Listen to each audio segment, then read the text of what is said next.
The first Europeans to set foot in the New World. Part 1. Europe before the New World. In the late 15th century, Europe was not a continent at peace. It was a region shaped by recovery, competition, and anxiety. The demographic shock of the Black Death had reduced populations dramatically in the 14th century, but by the 1400s, population growth resumed. This recovery placed renewed pressure on land, food production, and employment. Social structures began to shift as labor shortages weakened feudal bonds and increased the influence of merchants and urban elites. At the same time, political power was becoming more centralized. Monarchs in Spain, Portugal, France, and England worked to consolidate authority, weaken rival nobles, and build standing armies. Warfare was expensive. Maintaining soldiers, fortifications, ships, and administrative systems required reliable sources of revenue. Gold and silver were not merely symbols of wealth. They were the foundations of state power and international influence. For centuries, Europe's access to Asian goods such as spices, silk, porcelain, and precious stones depended on long overland trade routes. These routes passed through territories controlled by Islamic empires, particularly the Ottomans. Each transaction added cost, enriching intermediaries and limiting European control. The capture of Constantinople in 1453 intensified European fears of economic dependence and strategic vulnerability. Although trade did not cease, European rulers increasingly sought alternatives that would bypass traditional routes. Portugal responded first. Its geographic position along the Atlantic coast encouraged maritime solutions.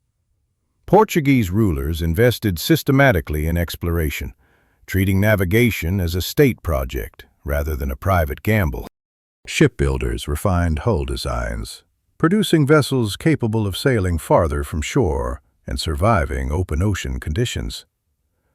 Navigators combined experience with mathematical knowledge, much of it preserved and expanded by Islamic scholars.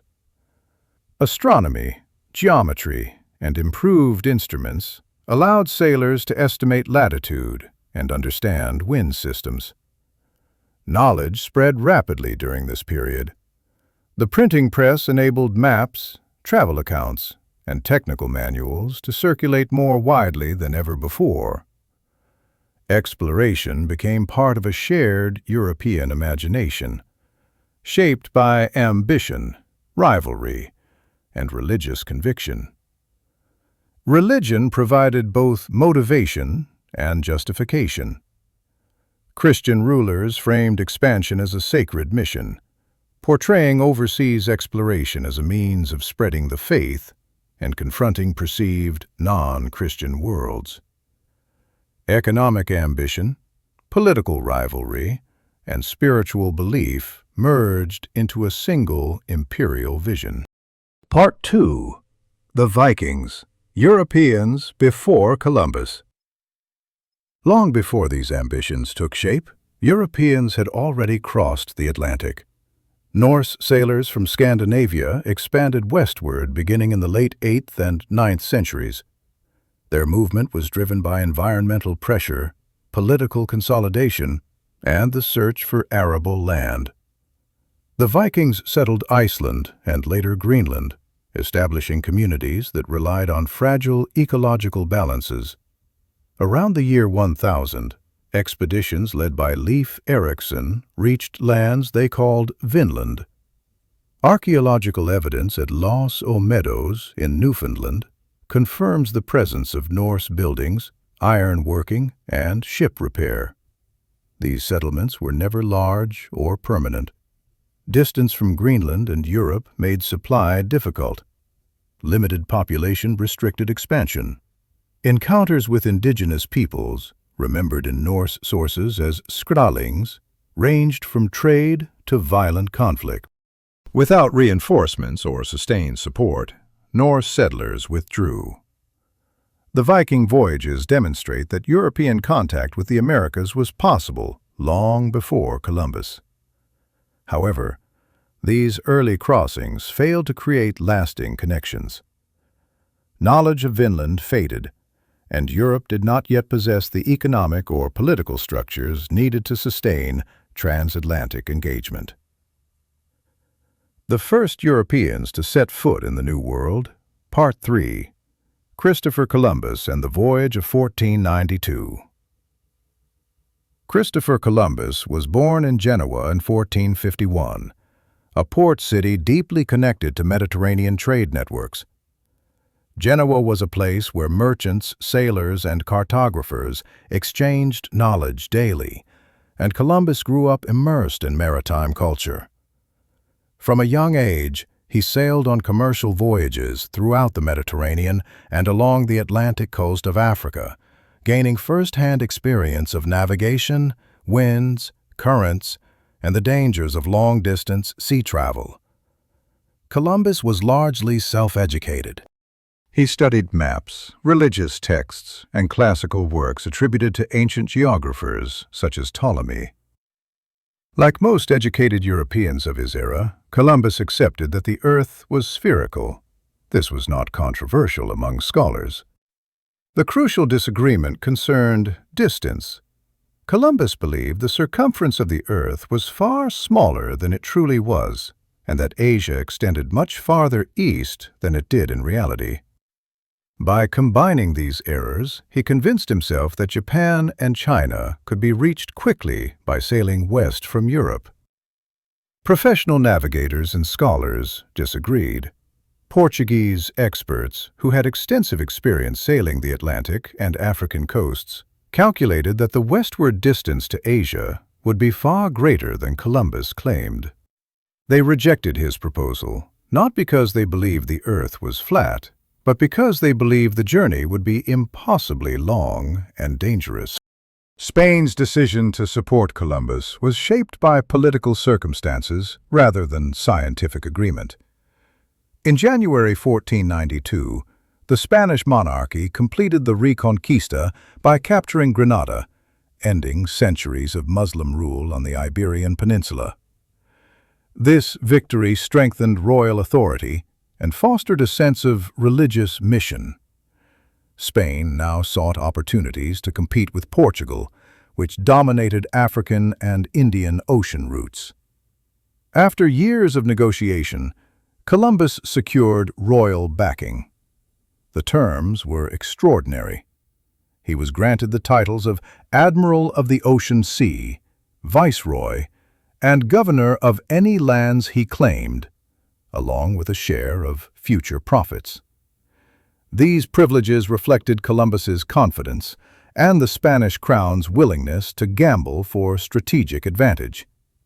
In August 1492, Columbus departed with 3 ships, the Santa Maria, the Niña, and the Pinta.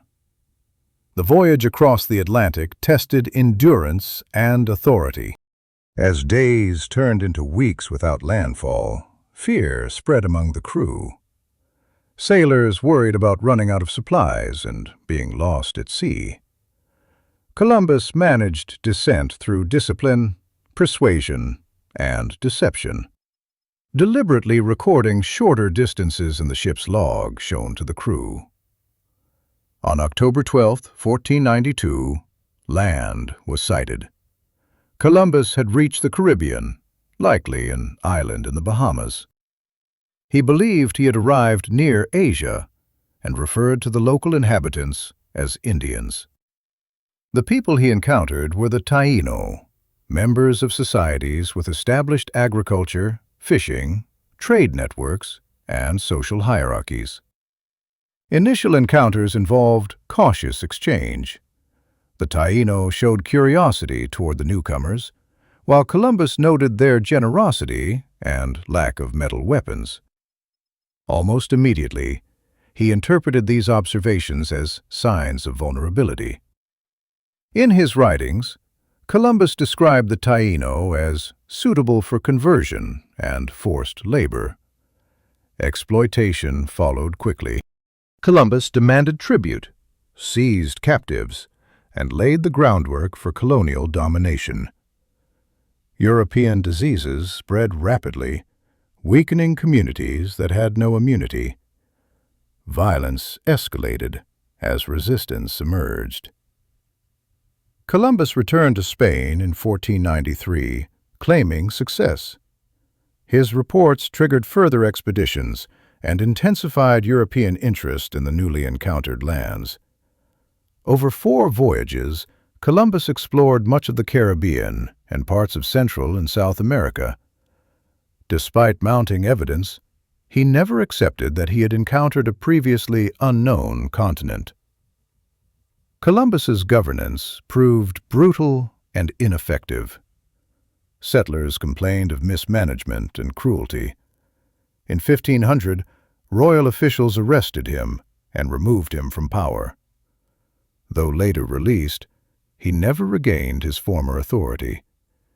He died in 1506, convinced to the end that he had reached Asia. Columbus did not discover an empty world. He initiated sustained contact between Europe and the Americas. The consequences of that contact were immediate and devastating, setting in motion processes of conquest, colonization, and global transformation that would reshape human history forever. The first Europeans to set foot in the New World. Part 4. Spain and the Conquest of the Americas. Spain's transformation from an exploring power into a conquering empire was rapid and profound. Within a few decades of Columbus's first voyage, Spain controlled vast territories across the Caribbean, Mesoamerica, and South America. This expansion was not the result of a single advantage, but of a combination of military force, political manipulation, religious justification, and biological catastrophe. Disease played a decisive role from the beginning. Smallpox, measles, influenza, and other old-world illnesses spread among indigenous populations who had no prior exposure or immunity. These diseases often arrived before Europeans themselves, carried unknowingly along trade routes and human movement. Mortality rates were devastating. Entire communities lost elders, leaders, and skilled workers within a single generation. Social cohesion weakened, and political systems destabilized. In the Caribbean, Spanish settlements expanded rapidly. Forced labor systems were imposed on indigenous populations to extract gold and agricultural products. Violence, starvation, and disease caused catastrophic population decline. Some islands were nearly depopulated within decades. In Mesoamerica, the Spanish encountered powerful and complex states. The Aztec Empire ruled through a network of tribute relationships, demanding labor and resources from subject peoples. This system generated resentment among many indigenous groups. Hernán Cortés recognized these divisions and exploited them carefully.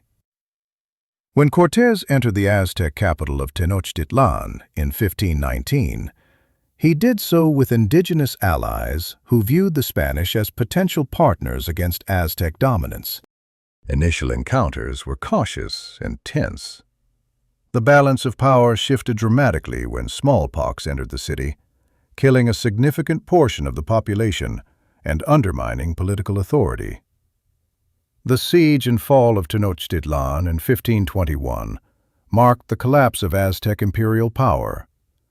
Spanish victory was not solely the result of superior weapons. It depended on alliances, disease, and internal conflict. After conquest, Spanish authorities imposed colonial governance, replacing indigenous sovereignty with imperial administration. In South America, a similar pattern unfolded. The Inca Empire was vast and highly organized, relying on extensive road networks, centralized administration, and state-managed labor. When the Spanish arrived, the empire was already weakened by a succession crisis and civil war between rival claimants to the throne. Francisco Pizarro exploited this instability. In 1532, he captured the Inca ruler Atahualpa during a meeting that quickly turned violent. Despite paying a massive ransom in gold and silver, Atahualpa was executed. This act shattered the legitimacy of imperial authority and accelerated collapse. Spanish rule expanded rapidly across the Andes. Indigenous labor systems were adapted into colonial structures. The encomienda system granted Spanish settlers control over indigenous labor in exchange for promises of protection and conversion.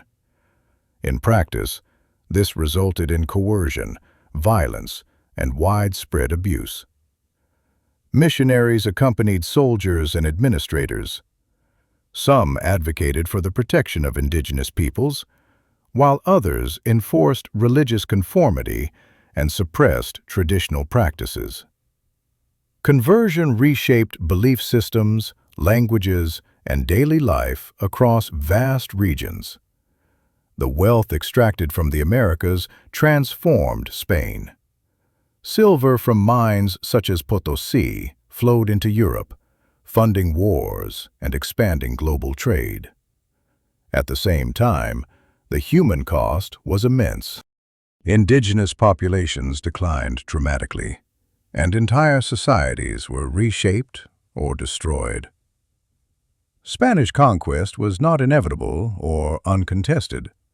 Indigenous resistance continued for generations. Rebellions, negotiations, and adaptations shaped colonial society. Yet the balance of power had shifted irreversibly. By the mid-16th century, Spain had become one of the most powerful empires in the world.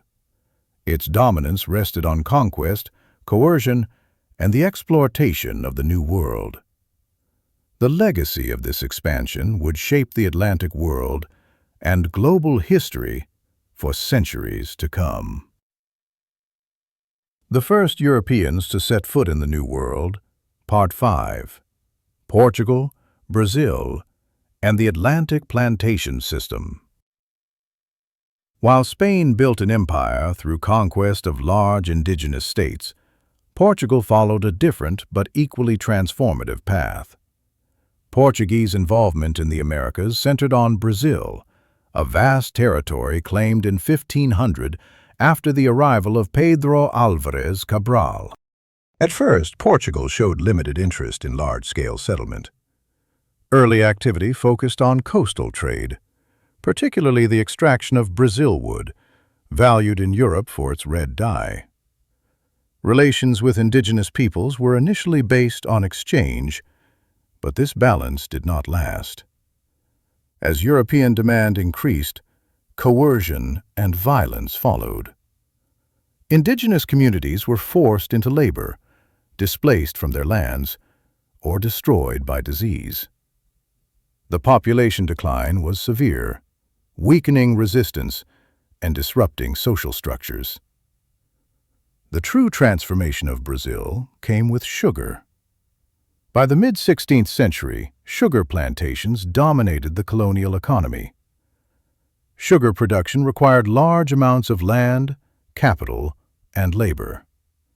Indigenous labor proved insufficient due to mortality and resistance, leading Portuguese colonists to turn increasingly to enslaved Africans. Brazil became a central destination of the transatlantic slave trade. Millions of Africans were forcibly transported to work on plantations under brutal conditions. The plantation system reshaped Brazil's society, economy, and culture, leaving legacies that endure to the present day. Part 6. France and England in North America. France and England entered the race for the New World later than Spain and Portugal, and their approaches differed significantly. France focused primarily on trade rather than large-scale settlement. French explorers navigated the St. Lawrence River and claimed territories that became known as New France. The fur trade formed the backbone of French colonial efforts. Beaver pelts were highly valued in Europe, and French traders formed alliances with indigenous peoples to secure supply. These relationships involved exchange, cooperation, and intermarriage, though they also brought disease, dependency, and conflict. England's early efforts were less successful. Attempts to establish permanent colonies failed repeatedly, most famously at Roanoke. It was not until the founding of Jamestown in 1607 that England established a lasting foothold in North America. Jamestown nearly collapsed due to disease, starvation, and conflict with local indigenous groups. Survival depended on strict discipline, adaptation, and the cultivation of tobacco, which became highly profitable in Europe. Tobacco farming drove expansion, land seizure, and labor exploitation. Unlike Spanish colonies, English settlements emphasized permanent habitation and land ownership. Families followed settlers, and colonial societies grew steadily. These patterns would shape the political and social development of what later became the United States. By the early 17th century, no single European power dominated the Americas. Multiple empires competed for land, labor, and resources, turning the New World into a contested and violent space. The first Europeans to set foot in the New World. Part 7. Native American Civilizations Before European Contact. Long before European ships appeared on the Atlantic horizon, the Americas were already a world shaped by tens of thousands of years of human history. This world was not empty, silent, or waiting to be discovered. It was inhabited by millions of people organized into thousands of distinct societies, each adapted to its environment and guided by its own cultural traditions, political systems, and spiritual beliefs. The peopling of the Americas began at least 15,000 years ago, and possibly much earlier. Over generations, human communities spread across diverse landscapes, from frozen Arctic tundra to dense forests, fertile river valleys, deserts, mountains, and grasslands. By the time Europeans arrived at the end of the 15th century, North America alone contained extraordinary cultural and social diversity. In the Arctic and subarctic regions, Inuit and related peoples developed lifeways precisely adapted to extreme cold. Survival depended on intimate knowledge of seasonal cycles, ice conditions, and animal behavior. Hunting seals, whales, and caribou required cooperation and technological skill. Kayaks, harpoons, dog sleds, and insulated dwellings were the result of centuries of innovation, not primitive improvisation. Along the Pacific Northwest coast, abundant marine resources supported large, permanent settlements. Societies such as the Haida, Tlingit, and Chinook lived in villages built from massive cedar planks. Social organization was complex, with hereditary leadership, ranked clans, and elaborate systems of wealth and status. Art and ceremony played central roles in maintaining social order. Totem poles, carved masks, and oral histories recorded lineage, law, and identity. In California and the Great Basin, indigenous peoples practiced sophisticated environmental management. Rather than exploiting nature indiscriminately, they actively shaped ecosystems through controlled burning, selective harvesting, and seasonal movement. These practices increased biodiversity, encouraged the growth of useful plants, and reduced the risk of catastrophic wildfires. Later European settlers often misunderstood these landscapes as untouched wilderness, failing to recognize generations of careful human stewardship. Across the Great Plains, societies emphasized mobility, cooperation, and adaptability. Before the arrival of horses, Plains peoples combined agriculture with hunting and gathering. After horses, which spread northward from Spanish colonies, Plains cultures transformed rapidly. Bison hunting expanded, trade networks grew, and warfare changed in scale and style. These adaptations demonstrated cultural flexibility rather than technological inferiority. In the eastern woodlands, dense forests and fertile soils supported large populations and complex political systems. The Haudenosaunee Confederacy, often called the Iroquois Confederacy, united multiple nations through a council-based system that emphasized consensus, balance, and long-term decision-making. Authority was distributed rather than concentrated, and leaders were expected to act for the welfare of future generations. Further south, the Mississippian world flourished centuries before European contact. Centered on large urban settlements, this civilization built monumental earthen mounds for political, religious, and ceremonial purposes. Cahokia, located near present-day St. Louis, was once one of the largest cities in the world, with tens of thousands of inhabitants at its height. Trade networks connected Cahokia to regions hundreds of miles away, moving copper, shells, stone, and other goods across the continent. Agriculture formed the foundation of many indigenous societies. Crops such as maize, beans, and squash, often called the Three Sisters, were cultivated in complementary systems that enriched soil and reduced the risk of crop failure. These agricultural practices supported stable populations and long-term settlement. Many of these crops later became staples of global agriculture. Trade routes linked the Americas long before European arrival. Indigenous networks connected the Great Lakes to the Gulf of Mexico and the Atlantic to the Rocky Mountains.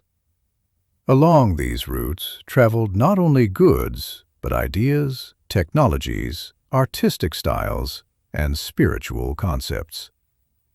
The Americas were not isolated regions, but interconnected worlds. Spiritual life was inseparable from daily existence. Indigenous belief systems emphasized balance between humans, nature, and the spiritual realm. Land was not viewed as a commodity to be owned, but as a living relationship requiring responsibility and respect.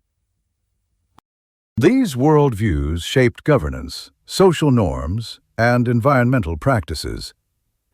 European arrival shattered this balance. Disease spread with devastating speed, often before direct contact occurred. Smallpox, measles, influenza, and other illnesses caused mortality on a scale that is difficult to comprehend. Entire communities collapsed within decades. Loss of elders meant loss of knowledge, history, and cultural continuity. The impact extended beyond disease. European colonization disrupted trade networks, political alliances, and food systems. Violence, displacement, and forced assimilation followed. Yet indigenous peoples did not disappear. They adapted, resisted, migrated, and survived. Their histories did not end with European contact. They continued and continue into the present. Understanding the complexity of Native American civilizations before contact is essential to understanding the true impact of European expansion. The New World was not discovered. It was encountered, and that encounter transformed everyone involved. The first Europeans to set foot in the New World Part 8. Myths, Misunderstandings, and Historical Revision. For centuries, the history of the New World was written primarily by European observers and their descendants. These accounts shaped how generations understood the encounter between Europe and the Americas. Over time, simplified narratives hardened into myths, obscuring the complexity of events and minimizing the experiences of indigenous peoples and enslaved Africans.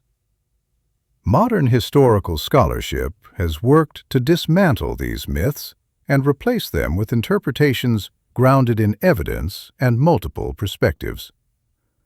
One of the most enduring myths is the idea that Christopher Columbus discovered America.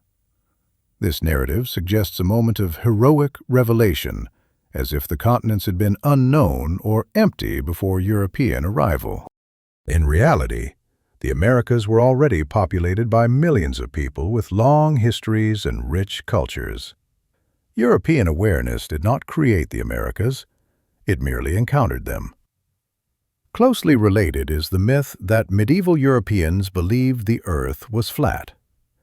This misconception emerged centuries after Columbus and was popularized in the 19th century. Educated Europeans had understood the Earth to be spherical since antiquity. The debate surrounding Columbus concerned distance, not shape. Critics correctly believed that Asia lay much farther west than Columbus claimed. Another widespread misunderstanding portrays indigenous societies as primitive or static. Colonial narratives often depicted Native Americans as lacking civilization in order to justify conquest and land seizure.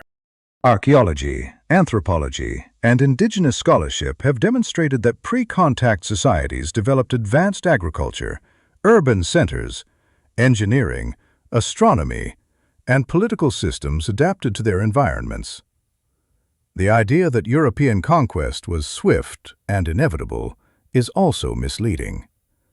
Indigenous resistance was widespread and persistent.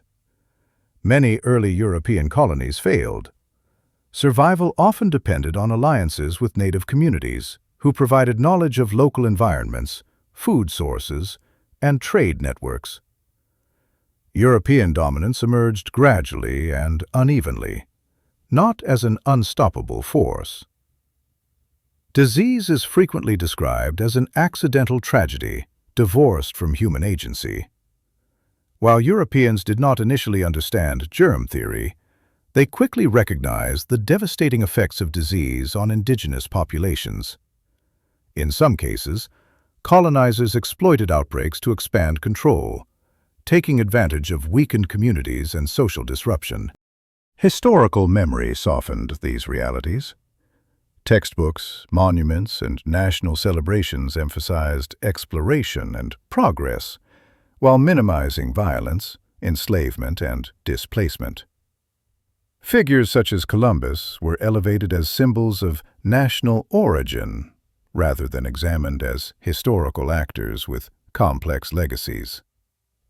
In the United States, the celebration of Columbus became especially prominent during periods of mass immigration, when his image was used to promote unity and shared heritage. This symbolic role discouraged critical examination of his actions and their consequences. Since the mid-20th century, historical revision has transformed understanding of the New World. New archaeological discoveries reshaped timelines.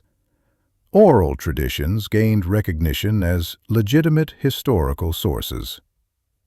Indigenous scholars challenged Eurocentric interpretations and demanded inclusion of native perspectives. Language itself changed.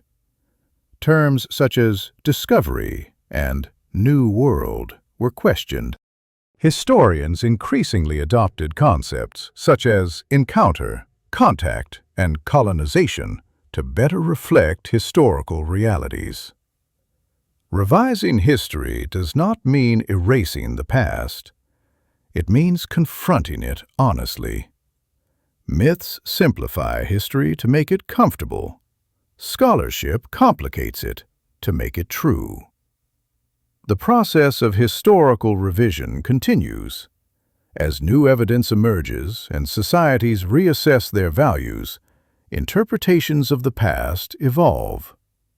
Understanding the myths of the New World is essential to understanding how history has been used to shape identity, power, and memory. The first Europeans to set foot in the New World. Part 9. The Atlantic World and Global Transformation. By the 17th century, the encounter between Europe and the Americas had expanded into something far larger than exploration or conquest. It had become a global system linking Europe, Africa, and the Americas through continuous movement of people, goods, ideas, and violence. Historians refer to this system as the Atlantic World. The Atlantic Ocean, once a barrier feared by sailors, became a central highway of global exchange. European ships crossed it regularly, carrying settlers, soldiers, missionaries, merchants, and administrators. These voyages were not isolated events, but part of a permanent circulation that reshaped economies and societies on 3 continents. One of the most significant elements of the Atlantic world was the flow of precious metals. Silver, mined in the Americas, particularly from places such as Potosí in present-day Bolivia and Zacatecas in Mexico, transformed the global economy. Spanish silver funded European wars, strengthened royal power, and flowed through global trade networks into Asia, where it was highly valued. The Americas became central to the first truly global economic system. Alongside metals came crops. The movement of plants and animals between continents, often called the Columbian Exchange, transformed daily life around the world. Crops such as maize, potatoes, tomatoes, and cacao spread from the Americas to Europe, Africa, and Asia. These foods improved nutrition and supported population growth in many regions. At the same time, European crops and livestock reshaped American landscapes, often displacing indigenous agricultural systems. Disease was the most devastating exchange. Smallpox, measles, influenza, and other Old World illnesses caused catastrophic mortality among indigenous populations. In some regions, population losses reached 90% within a century of contact. These losses were not simply biological events. They altered political power, labor systems, and patterns of settlement. Labor demands drove one of the darkest aspects of the Atlantic world, the transatlantic slave trade. As indigenous populations declined and European demand for sugar, tobacco, cotton, and other commodities grew, European powers turned increasingly to enslaved African labor. Over 12 million Africans were forcibly transported across the Atlantic under brutal conditions. Millions more died during capture, transport, or resistance. Enslaved Africans were not passive victims. They resisted through rebellion, escape, sabotage, and the preservation of cultural traditions. African knowledge shaped agriculture, cuisine, music, religion, and social life across the Americas. The Atlantic world was not only a system of exploitation, but also a site of cultural creation and survival. Indigenous peoples also continued to resist and adapt. They negotiated alliances, relocated communities, and preserved traditions under extreme pressure. The Atlantic world was defined by conflict as much as by exchange. European empires competed fiercely within this system. Spain, Portugal, France, England, and the Netherlands fought wars over colonies, trade routes, and resources. Control of the Atlantic became central to global power. The New World was no longer peripheral. It was central to world history. By the 18th century, the Atlantic world had reshaped societies across continents. Wealth accumulated in Europe. Africa was destabilized by slave raiding and warfare. The Americas were transformed by colonization, slavery, and cultural blending. The modern world was taking shape through this interconnected system. The first Europeans to set foot in the New World, Part 10, Legacy of the First Europeans in the Americas. The arrival of Europeans in the Americas set in motion changes whose consequences continue to shape the modern world. The legacy of this encounter is not a single story of progress or tragedy, but a complex inheritance of transformation, conflict, adaptation, and survival. One of the most immediate and enduring consequences was demographic change. Indigenous populations across the Americas suffered catastrophic decline due primarily to disease, but also to violence, forced labor, and displacement. In many regions, entire communities disappeared within decades. This demographic collapse altered patterns of land use, political authority, and cultural transmission. Knowledge held by elders, including languages, histories, and ecological practices, was often lost or fragmented. European colonization reshaped political systems. Indigenous sovereignty was undermined or destroyed, replaced by imperial administrations that prioritized extraction and control. Colonial borders ignored existing cultural and political landscapes, creating divisions whose effects persist. At the same time, indigenous peoples adapted to colonial realities through negotiation, resistance, and the creation of new political strategies. Economic systems were transformed on a global scale. The wealth generated in the Americas fueled European expansion and helped finance the rise of modern states. Plantation economies, based on enslaved labor, produced commodities that reshaped global consumption. These systems generated immense profits for some, while entrenching inequality and suffering for others. The legacies of slavery and colonial exploitation remain visible in social and economic disparities today. Cultural exchange was profound and enduring. European languages, religions, and institutions spread across the Americas, often through coercion. At the same time, indigenous and African cultures survived and influenced colonial societies in lasting ways. Food, music, art, religion, and social practices in the Americas emerged from this complex blending rather than from any single tradition. Ideas of liberty and governance developed within this colonial context. Concepts such as individual rights and representative institutions evolved alongside systems of enslavement and dispossession. This contradiction lies at the heart of modern American history. Understanding it requires recognizing both the ideals that emerged and the injustices that accompanied them. Historical memory has played a powerful role in shaping how these events are understood. For generations, national narratives emphasized exploration, settlement, and progress, while minimizing violence and exploitation. In recent decades, scholars, activists, and indigenous communities have worked to recover suppressed histories and challenge simplified stories. The legacy of European arrival is therefore not finished history. It is a living process of interpretation, debate, and responsibility. How societies remember the past influences how they address inequality, justice, and identity in the present. The encounter between Europe and the Americas transformed the world. It connected continents, reshaped economies, and altered human destinies.